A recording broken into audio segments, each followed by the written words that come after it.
Valentina woke screaming, the sound tearing the quiet of the house like fabric. It was a high, urgent cry that did not belong to play or mischief. It belonged to an ache that lived behind her ribs. The nanny's corridor lamp cast a thin pool of light. The sea beyond the windows lay black and flat, indifferent. Vanessa was already there before anyone else, lifting the small body from the bed, the sheets twisted like secrets around her knees. The child's fingers clawed at air. If this story moves you, subscribe and hit like, and tell us where you're watching from in the comments, city and state. It helps others find these stories. Vanessa pressed her cheek to Valentina's wet forehead. The girl's small face flushed, mouth working around a name that would not stay put. Her hands kneaded at the hem of her nightdress in a pattern she had been repeating for months, an insistence against disappearance. At 7, Valentina carried an entire calendar of habits, rituals for morning, lists for meals, a route through the house that made sense to her. Memory had become a geography. When one road closed, the world tilted. João Miguel would insist, later, that grief had made him practical. He had sold the world on efficiency, meetings, investments, schedules, and when Helena died, the ledger turned into a map of things to erase. Pictures came down. Rugs went to storage. The corridors of the Angre house were smoothed of texture and clutter, a sanitized monument to absence. The staff who could not abide silence left one by one. They could not bear to hear the nights fold into the same moan. Vanessa had been hired as a temporary overnight caregiver 6 months after the accident. The money was enough to keep a small apartment and feed Gabriel, her 4-year-old, whose laugh managed to fill their smaller home in São Paulo for an hour at a time. She had not been looking for a job that would attach her heart to a mansion on the coast. She had been looking for hours. She took the work because Valentina's tears made sense to her, as hunger does, a need to be met even when everyone else offered platitudes. On the 3rd night, while tucking Valentina in, Vanessa had found a small silver pendant lying in the pillowcase, a crescent moon, thin as a fingernail, dull with fingerprints. She held it between thumb and forefinger, the metal warm from the child's skin. When she brushed the hair from Valentina's brow and asked, softly, if she wanted the moon, the girl's grip tightened, small nails finding the chain in the dark. The nighttime ritual began. The moon, the window, the breath held to remember someone invisible. The nights kept coming. The cry arrived like clockwork at 9, a chime the house could not ignore. Staff whispered that the child had been fragile since the accident. Others said it was a phase, that the right therapist or the right medicine could close the wounds. Vanessa learned to listen past the labels. Valentina's cry had shape, a shape made of longing and fear, of an image that hovered sometimes behind her eyes, a woman's laugh, the smell of coffee on a summer balcony, the light in a photograph. Vanessa learned the timing of it down to the second, so that she would be there before the scream rose, the way a mother knows a child's breath. The house that João Miguel kept was full of places where memory could be hidden. Boxed albums in the attic, pictures tucked between pages of untouched books, a private trunk in a storage room that smelled like cedar and salt. For João, memory had become a liability, a source of tenderness that might reopen old wounds. He had decided to protect himself by pruning. He was practical about pain in ways that left him stranded inside it. Vanessa watched him in daylight and twilight. He moved through rooms with the same careful attention he devoted to deals, a hand on the back of a chair as if testing a balance sheet. To her, it looked like someone who feared collapse. Sometimes she would find him standing at the window, looking out at the dark sea until his shoulders went slack. He did not show anger so much as a kind of exhausted armor.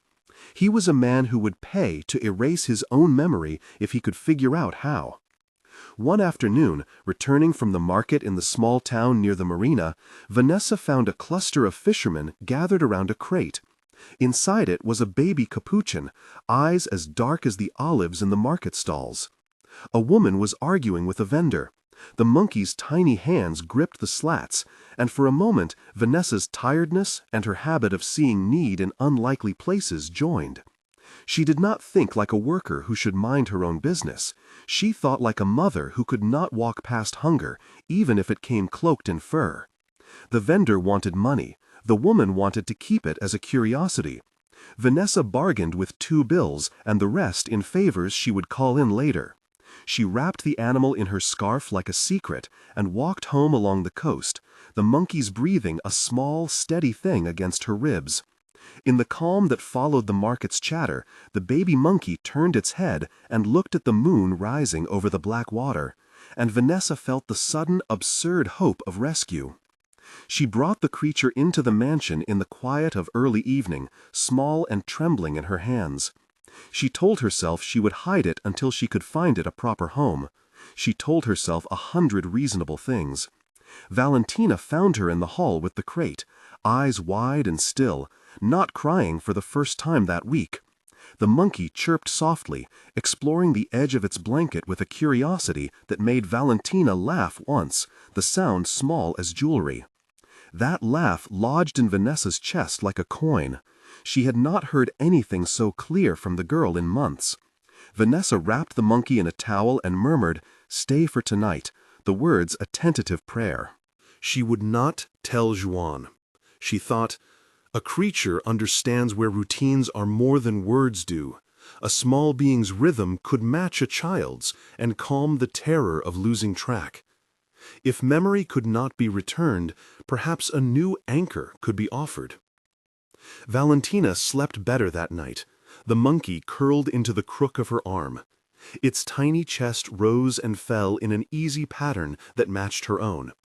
When the scream came, it was different, a wobble rather than a jagged break. The monkey nuzzled her hair, and Valentina turned, fingers finding fur.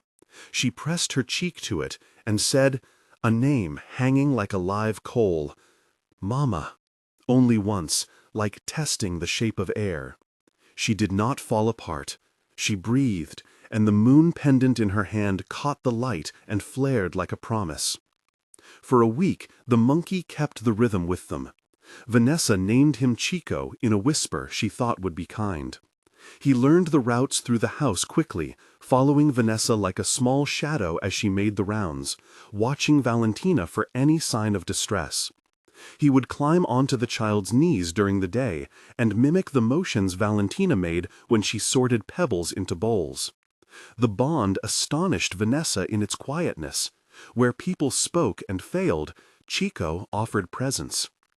Rumors reached Juan faster than Vanessa expected.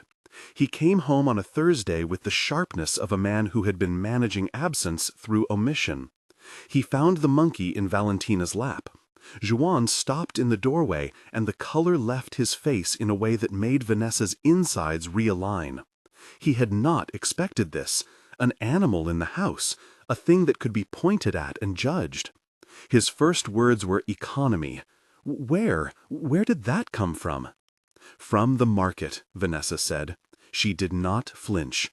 Her chest had learned the tone of truth that did not ask permission.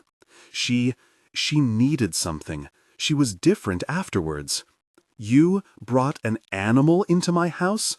His voice was quiet but precise, as if every syllable were a calculation. A father's pride and fear overlapped in him. There are regulations, Vanessa. I can't have this.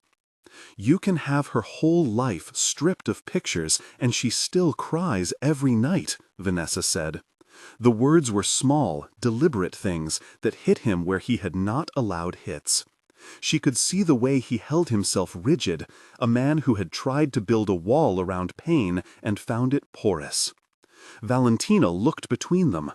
Her grip on Chico tightened, and for a moment she looked like a child who had found the right shore after drifting.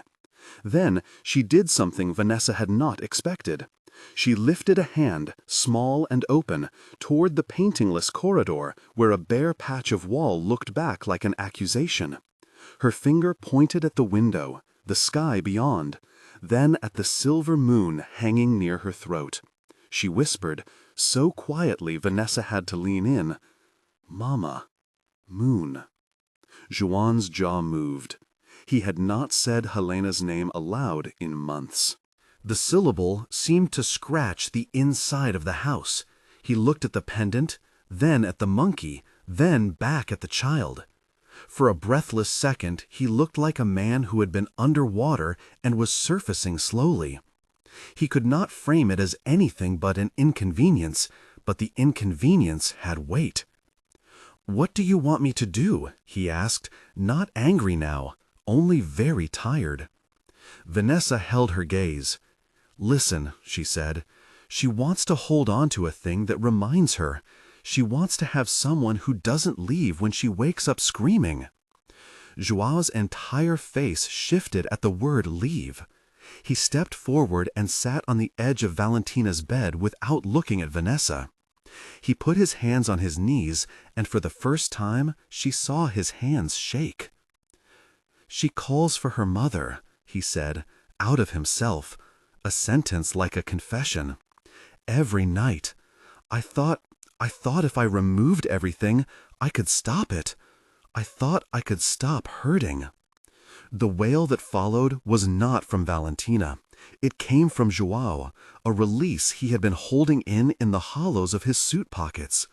Vanessa did not let pity or triumph into her face. She wrapped her arms around the girl and the monkey, and in the soft collision of fur and child and man's sob, something shifted. Permission came later, not immediate, not declarative, but a silence that turned into a conversation during which Joao finally allowed that maybe memory could be held without being lethal. "Photos," he said, the word meek. "Only some. Only not everything. Not the room where it happened." Vanessa nodded. She had no illusions about winning everything, but small allowances could become bridges. Over the next days she made a space, a single shelf in Valentina's room where a select number of pictures could live. She cleaned them with the meticulous care of someone who treats paper like prayer, tracing the edges, flattening curls, setting each photograph into a plastic sleeve. She put the moon pendant on a little chain and affixed it to a hook near the window. At night, Valentina would sit with Chico at her feet, look at the moon and at the photo of a young woman with a wide, loud laugh, and sing to herself in a voice that made Vanessa's throat ache. The monkey was not alone in calming the child. He was a mirror to her gestures. He would fetch the little wooden block Valentina preferred, allowing her the small mastery of control. He learned that puddles were to be inspected before a step, that hands could be wiped if they became sticky, that the sound of the sea through the open window meant bedtime. The staff who remained began to speak about small miracles in cautious tones. They started to call Chico by his name in the kitchen and to leave a bowl of fruit out at dusk. It all might have ended in fragile equilibrium if not for the attic door that Vanessa found one morning while looking for a box to use as a stool. It was a door that did not belong to the day. It smelled of dust and salt and an old grief that had been stored away. On a whim, she opened it and climbed, the steps creaking like a timeline. Light came through a small round window dusted with the marks of years. There, in a trunk that had been locked with a key she found tucked in a drawer, Vanessa found an album with Helena's handwriting on the inside cover. The album was heavier than she expected. The pages held a life, photographs of a woman with sea-salted hair and an abundance of laughter, tickets folded into corners, a child's drawing in crayon, a silver moon pendant tucked into a sliver of felt. For Vanessa, who had been trained to see needs and meet them, the album felt like a manual for sorrow. Here, line by line, was a person who had loved enough to leave visible traces. She did not know why she felt possessive about it. Perhaps because the house had been pared down to its bones, it felt illicit to hold the memory of someone who had been erased. She took the album downstairs with the air of someone carrying contraband into a courtroom. That night, Valentina found Vanessa with the album. The girl's eyes widened with recognition when she saw the photographs, a precise fold of expression that meant memory was not gone but folded. She pointed to a picture and said, "Mama's laugh." Then she turned to the moon pendant on its hook and traced its outline. The monkey sat at her feet, head cocked, as if he understood the gravity of the moment. Vanessa read the traces of Helena's life aloud in fragments, because reading entire stories aloud was too dangerous in that house. The rawness could break them. They spoke of picnics along the broken jetty in the small town, of a stove that always needed tending, of a coat that smelled of coffee and orange peel. Valentina hummed as the words landed like small stones in a shallow pool. Chico pressed his small face against the child's knee and made a sound like a caress. João found them there, at the window, the three of them, father, child, and an unlikely companion who had brought them back into orbit. He stood by the doorway, the album in Vanessa's lap, the moon glinting. For a long moment he said nothing. Then he walked in and sat beside his daughter, careful as if the body beside him might shatter. "This belonged to her," he said. It was not a question. Vanessa did not answer for him. He reached out and touched the album, as if confirming it could be true.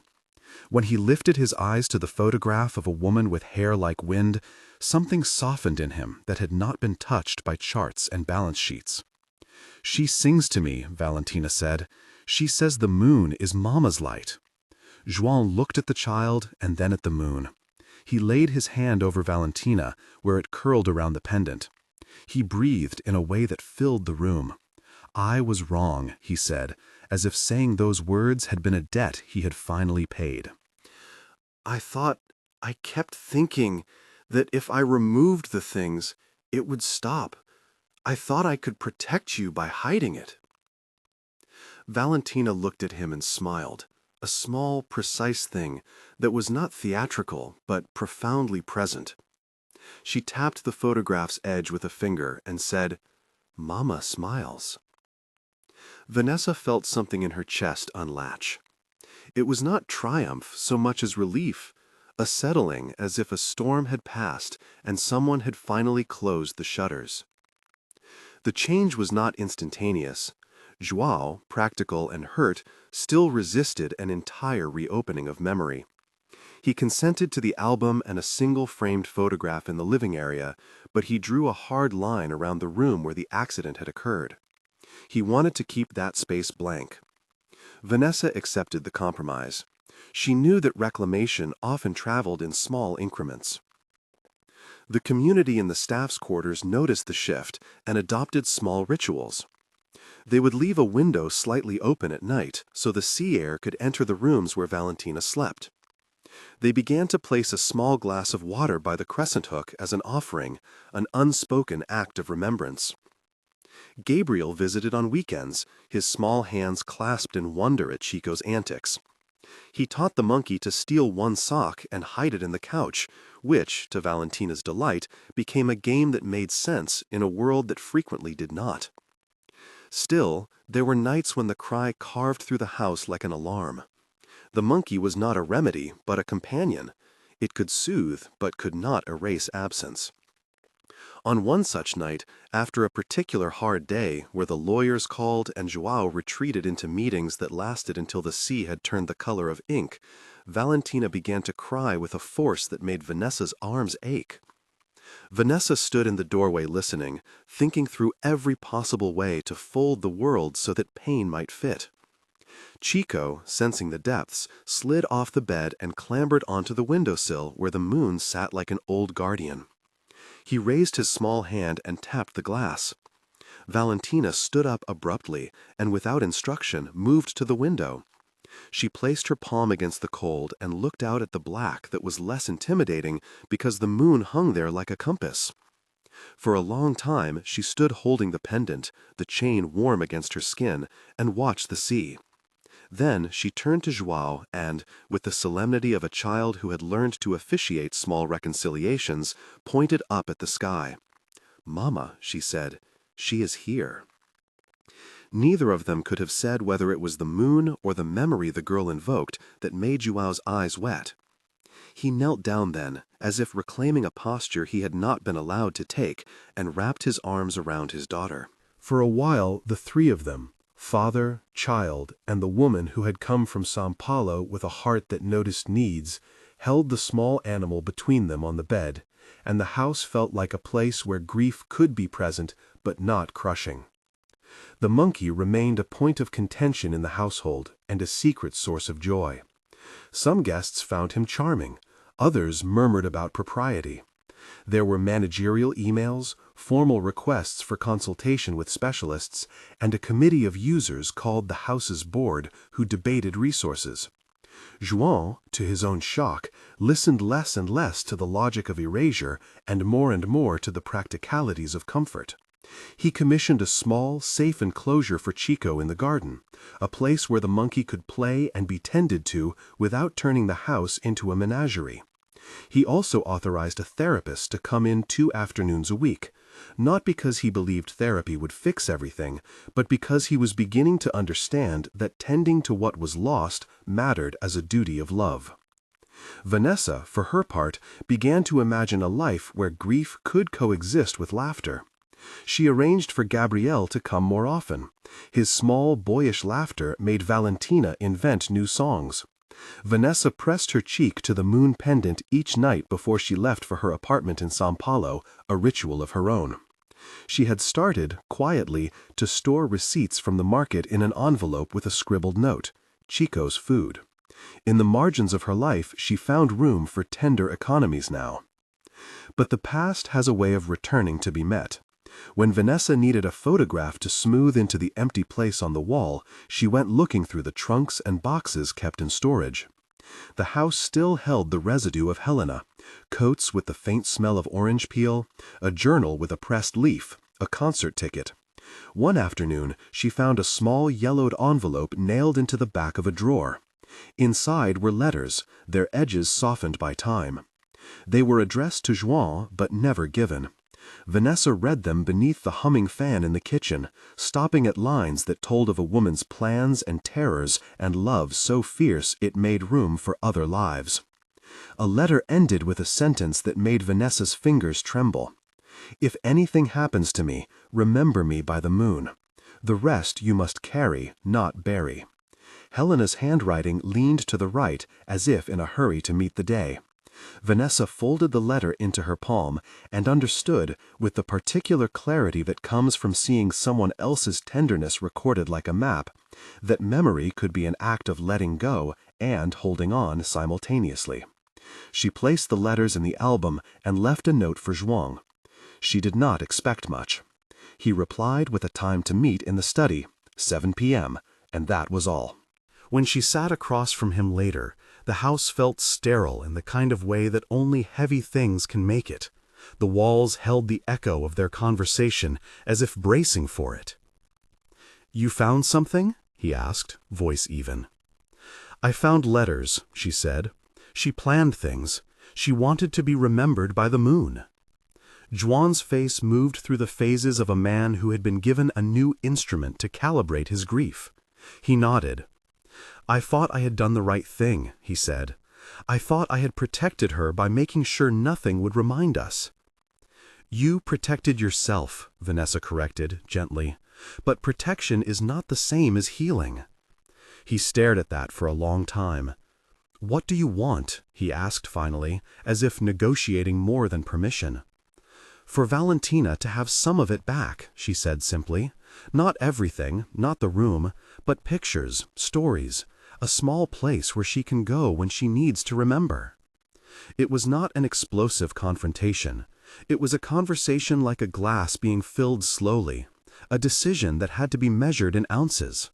By the time they stood, the moon outside the study window was a thin scar of silver. João's shoulders had shifted. "We'll start with an album," he said. "We'll put some things back." Vanessa left the study with a small, focused triumph.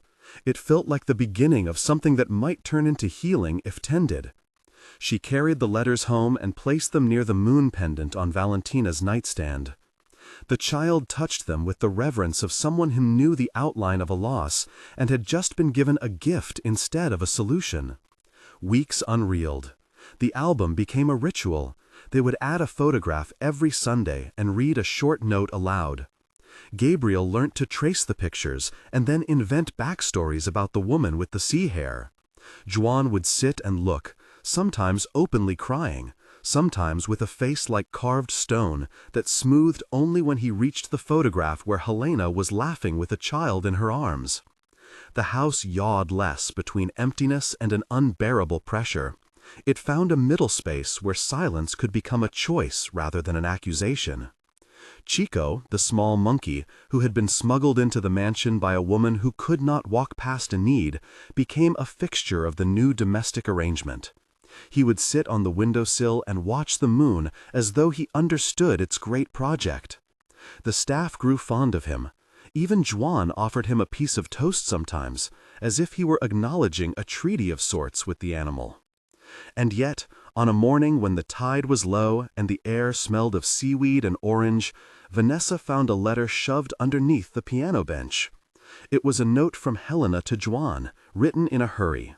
The page folded into itself like a held breath. "If you ever forget how to love her," it said, "remember the night she sang and the moon listened."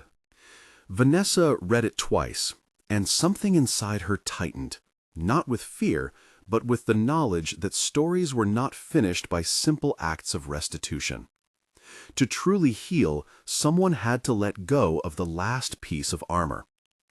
She understood what that meant for Juan. He would have to stand in the middle of the house and name the thing he had been denying. It would require courage that did not show up on balance sheets. Vanessa thought of Gabriel and her own boy, small and insistent and often bedraggled, and of the many mothers and fathers she knew in Sao Paulo who did not have the luxury of tidy grief. She thought of the moon pendant glinting like an emblem of permission. One night, weeks later, Valentina climbed onto the window seat with Chico nestled at her feet. The moon was bright, a coin against the sky. Juan came in quietly and sat down beside her, his hand finding hers like an apology.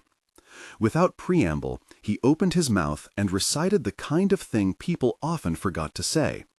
He told her the truth about how much he had loved Helena, about the emptiness he had tried to smother, and about how afraid he had been of being swallowed by the memory. Valentina listened with the astonishing attention of a child practiced in holding things steady. Then she reached up and put her fingers on Juan's cheek. She did not cry. She made a sound like the start of a song. "You kept it for us," she said. "Now it can be light." Juan's breath hitched. He did not have a tidy resolution to offer. He had only a small, careful vow, that he would be present, however imperfectly. The house held a new rhythm. The cry at 9 became less jagged, more of a calling that could be answered. Valentina learned to fold a memory into the moon pendant and to set it beside her pillow like a talisman. Gabriel learned to lead a parade of stuffed animals to Valentina's door. Vanessa found that being the one who notices did not always mean she had to be a sacrificial figure. Sometimes it meant she could be an agent in a household learning not to fear softness. And yet there were moments when the old habits of erasure resurfaced. A staff member who thought photographs were sordid, a neighbor who questioned the propriety of a man in Juan's position exposing himself to grief. On such days, Juan stood firmer. He would point to a photograph on the shelf as if the very existence of it were a new ethic he had chosen. Vanessa watched all of this with the kind of cautious optimism that comes from someone who knows pain is not linear. She had a life outside the mansion, a son who grew taller, and a small apartment where she kept an envelope for Chico's food and another for Gabriel's school socks. When the house needed her, it was because it had understood a certain humility, that wealth could not buy back a person, but it could be used to build bridges. Months folded into a year. Gabriel's laugh grew into a sound that belonged less to a small apartment and more to a family. Valentina's nightly ritual stabilized into a shared moment at the window, where father and child watched the moon together and recited small memories into the dark. Juan started taking evenings off more often, not out of remorse, but out of a new learned reverence for presence. He would play with Gabriel and chase him in the garden, his laugh rusty but true. The monkey lived a long time in the garden enclosure Juan had built. He became known to the neighborhood as Chico the Comforter. People would come and sit on the bench by the garden wall, watch him swing, and, for a moment, feel less heavy. The improbable truth that an animal could help a household back towards soft edges did not erase their human work, but it made it possible. The moon continued to be a motif, an emblem of permission to remember, on picture frames, sewn faintly into cushions, painted as a crescent beside the child's name on a chalkboard. One spring evening, when the house smelled of cut grass and warm bread, Juan called Vanessa into the study. He had an envelope in his hand. "There are more," he said simply. "I found more letters in the desk." Vanessa looked at him. He looked older in a way that did not frighten but steadied. "Will you help me?" he asked. They sat together at the long table, the album open between them, the moon pendant placed on a small dish. Valentina sat nearby with Chico on her lap, humming to herself as if rehearsing the same small prayers. They read a letter about a beach picnic, another about an absurd argument over a burned roast. In each one, Helena's voice was alive and particular, not a template for suffering, but a person who had loved and been loved. When Vanessa found the last envelope tucked into the bottom of the trunk, there was a photograph inside she had not seen before. Helena at the edge of the water, hair caught by the wind, laughing with a man whose face she did not recognize. On the back, in Helena's hand, a note, "For later, for when we forget how to be brave." Vanessa felt the weight of that sentence. She had seen many kinds of courage in her life. The courage to leave, to stay, to protect, to witness. She thought of Juan, who had built walls around pain and then learned how to set pictures back on shelves, and of Valentina, who had found in a small animal the companionship to steady her nights. Outside, the moon rose full and round. It shone on the garden and on the house, where, in the rooms, people were practicing remembering without being swallowed. Vanessa put the photograph into the album. She looked at Juan and then at Valentina. For a moment, everything was as simple as a breath. "Thank you," Juan said, quiet and earnest. Vanessa smiled, a tired but true curve. "She taught us," she corrected, "and Chico." The small monkey chirped as if answering, then scampered up Valentina's shoulder and nuzzled the girl's ear. In the months that followed, the household became less of a house of mourning and more of a home where absence could be acknowledged without annihilating the present. Guests still came, and sometimes left uneasy. People still debated whether animals should be kept in such places. But for Valentina, the ritual of the moon and the presence of a small companion had taught her to navigate the edges of loss with tools that fit her.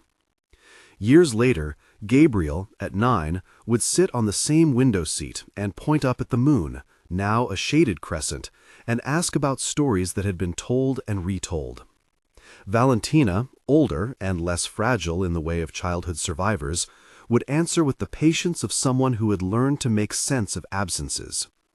Juan would watch them like a man who had traded an entire empire of stoic endurance for the precarious riches of belonging. And Vanessa would visit from Sao Paulo less and less like a temp, and more like someone who had earned a place in a room by being present in the small necessary acts. She carried with her the knowledge that memory needed permission more than protection, that grief was not a debt to be paid, but a condition to be tended. The monkey, now older and a fixture of the garden, would sometimes climb onto the windowsill when the moon hung low and look up as if recalling his own small past. He had been an improbable savior, a creature who could not speak but could teach presence. In a house that had once been a vault against memory, he had opened a small door with his tiny hands. Once a week, on the anniversary of the accident, the family gathered at the window with the moon pendant laid on a glass dish between them. They read a line from Helena's letters and added a small token to the shelf, a shell, a ticket stub, a drawing. It became a quiet ritual, not ostentation, that allowed love to be named and held. Vanessa would sometimes catch Juan out in the garden at dusk, looking up at the sky with an expression that belonged less to someone tallying losses and more to someone listening. She would smile and step away, because some reconciliations are not meant to be observed. They are meant to be lived into. The creature that had arrived unexpectedly at the market had become, in time, part of their shared geography. He had taught them that solace could be found in surprising companions. He had taught them that what a family is the permission to remember together. The moon, flat and patient, hung over the water the way it has always hung, indifferent to human dramas, but generous as a witness. Under it, a father learned to say a name aloud. A child learned to hold a memory without being consumed.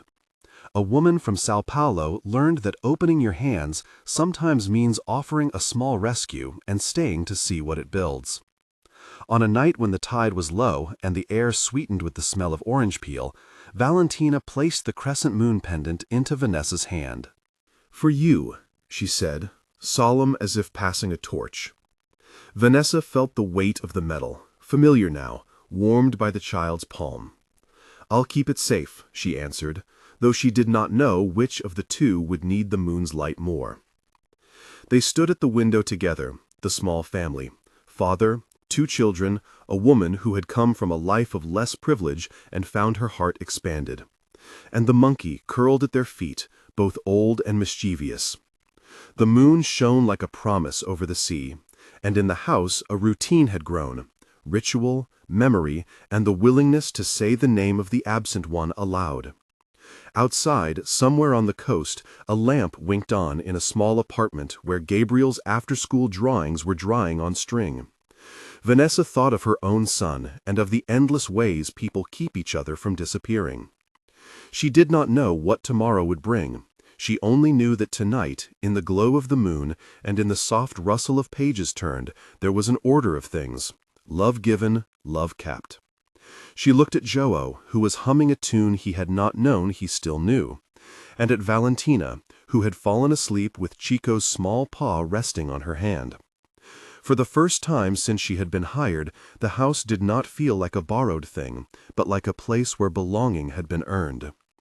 The moon scrawled silver across the water, and the house, and the world, for one long moment, held its breath and then let it out, softer than before.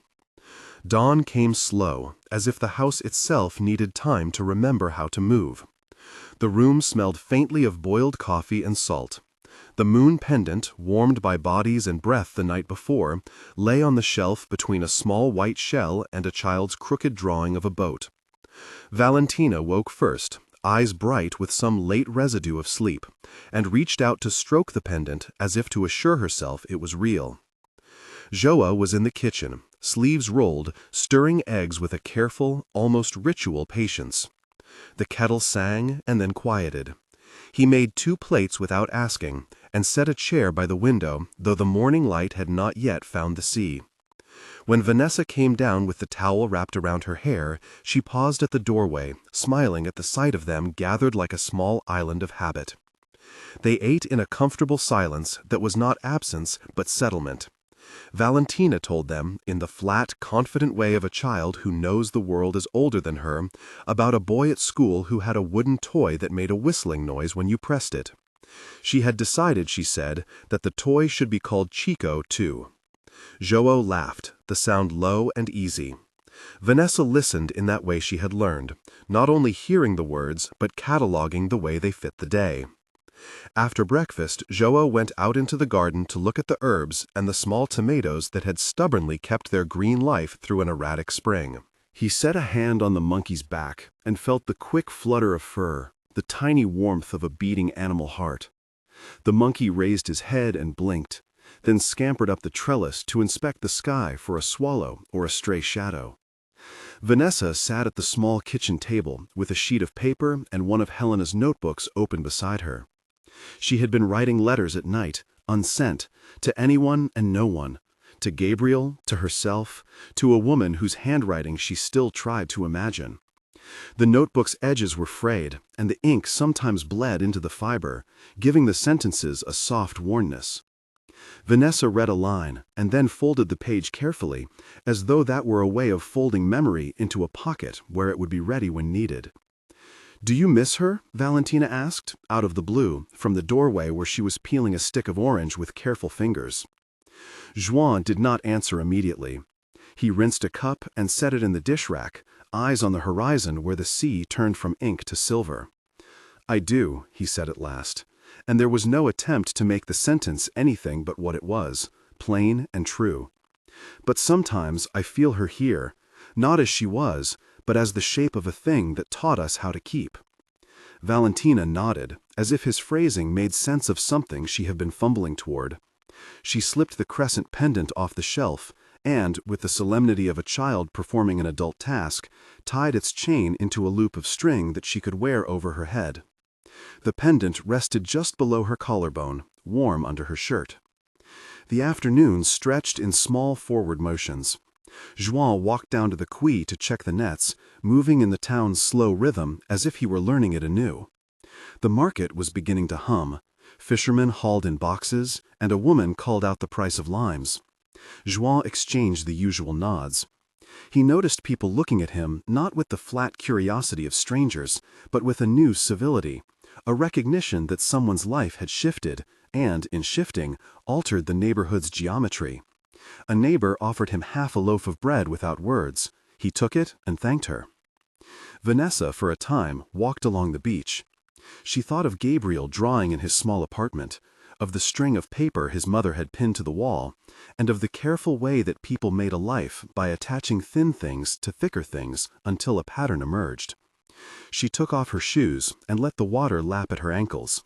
It was cold and honest, like truth. The tide left behind a detail, a curve of shell, a shard of green bottle, and Vanessa picked up one of the shells and turned it over in her hand, thinking of the shells they had been keeping on the shelf as tokens. She thought of how much of life is little accumulations, placed day after day, until they make a house into a home. That evening, they invited a neighbor, an older woman named Lucia, who sold embroidered linens at the market, to join them for tea. She arrived with a jar of stewed figs and a brisk way of gossip that managed to be both kind and grounding. Lucia sat in the corner and watched Valentina arrange the tokens on the shelf, then touched the crescent pendant lightly with the tip of her finger. "Helena would have liked this," she said. Her voice had the dry, accustomed tenderness of someone who had had many losses and kept them soft. She had taste. Vanessa felt something like permission warm the edges of her chest. Perhaps the most difficult part of living alongside grief was the moment when one allowed the world to re-enter the ordinary channels of kindness without feeling like a traitor to the past.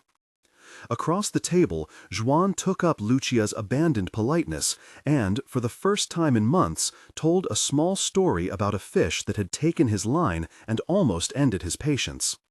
The story was small and feeble in the scale of things, but the act of telling it felt like a muscle exercising itself back to life. Lucia laughed at the proper moments, and then grew quiet, and when she left, she pressed a small white cloth into Vanessa's hands. "Keep it," she said, "for thinking days." That night, after Valentina had been tucked away and the house had settled into its nocturnal creaks, Vanessa sat on the floor by the shelf and looked at the objects with renewed attention. Each token was an island in a map she could not always read. The shell, warm in the palm; the ticket stub, curved and sun-faded; the small crayon drawing of a dog that Valentina insisted was Chico. Vanessa ran her finger along the curve of the crescent pendant and felt the worn edge where Helena's fingers must once have grazed the metal. She took out her phone, a small, prosaic fold in the evening, and opened a photograph she had taken that morning of Gabriel's drawings pinned on his wall. He had sent it without words, and she had kept it like proof of life across distance. She typed a message, then erased it, then typed again. The small letter she finally sent was simple, a picture of the pendant and a line that said, "I keep you safe here." He replied with 3 small heart emojis and a single word, "Thanks." The reply was nothing to anchor a life upon. It was a pebble tossed into the sea of days. But it made Vanessa breathe differently, as if she had been given a small place to step upon. She did not know, even in that hour, whether she would return to Sao Paulo in a week or a month, or whether she would come back at all. The house had, quietly and without grand pronouncements, made room for her. She could measure her belonging not by a contract or by the length of her car ride, but by how her hands now knew where the cup would be in the morning. In the weeks that followed, small things changed with a discreet gravity. Joan began to bring home a little more fish than he had in the past, and left some on the neighbor's doorstep as an offering of thanks. Valentina enrolled in the small municipal school 2 streets over. Her first day back, she came home with a paper crown and a pride in a new accomplishment that made them all laugh and clap. Vanessa taught Valentina to embroider a simple star as an after-school project, and kept one of the first uneven stitches as if it were a comet captured inside the seam. One afternoon, as summer warmed the water to a reddy blue, Joan took down an old folding chair from the shed, sanded it, and painted a faint crescent of silver on its back. He set it on the porch where the moon would be the nearest night, and the next evening he invited Vanessa to sit with him. They watched dusk become night, and, when the moon rose, could see it caught in the painted crescent, a small echo. They talked, sometimes, of Helena in ways both spare and startling, not always in tidy sentences, but in fragments that fit together like a jigsaw, revealing a face, a laugh, the way she had once moved a curtain. Valentina asked how people kept love from vanishing, and Joan answered with another small truth. "We make places for it," he said. "We give it objects and days and things to do. We speak the name out loud." So they did. They said Helena's name in the market when someone asked about the pendant, at the school when Valentina's teacher admired her crown, and sometimes at the small gatherings where the town's life passed through the house like light through a screen. The monkey continued to be an ambassador between the old house and this new settlement. He learned to fetch small things and brought them with an almost priestly solemnity. Once he presented Joan with a half-buried coin, and then, as if embarrassed by the scale of his offering, scuttled back up the trellis to hide behind the fig leaves. It became a game, to see what the monkey thought worthy. They learned to accept the odd treasure as a message from a world that did not speak their tongue, but which, nonetheless, wished to give. Vanessa found herself, slowly, making plans in the present tense. A visit to Gabriel became not a decision, but a scheduled thing, a weekend that she marked in a calendar she kept on the fridge beside a child's scribble of a sun. She found, to her wonder, that being useful to someone, cooking a casserole for a neighbor, mending a shirt for Valentina, running an errand into town, felt less like a battery being drained and more like a current being completed. People gave back. She gave back. The exchange was not always fair or equal, but it was honest. One evening, months after they had first placed the pendant on the glass dish, a letter arrived for Joan. The envelope was thick and smelled faintly of the sea. Inside were photographs. A picture of Helena at a market stall, younger and laughing into the camera, and another of a boat with a name carved into its stern, the letters worn but legible. There was a short note in Helena's hand tucked between the photos, a list of small things she wanted kept in case she ever had to leave. It was a precise human inventory, a scarf, a recipe for a stew, a phrase to be said when someone came to tea. Joan read the note twice and then placed it into the kitchen drawer with the careful ritual of someone who keeps not because he needs to, but because he understands the value of having a place to put what matters. He told Vanessa about the photographs, and they looked at them together, a tableau of someone real enough to touch and distant enough to require the slow labor of memory. The sea kept its indifferent patience, and the moon continued its appointments. But inside the house things had changed. They were, in small, measurable ways, a family that carried an absence like a soft garment, noticed, integrated, and part of the pattern, but not the whole design.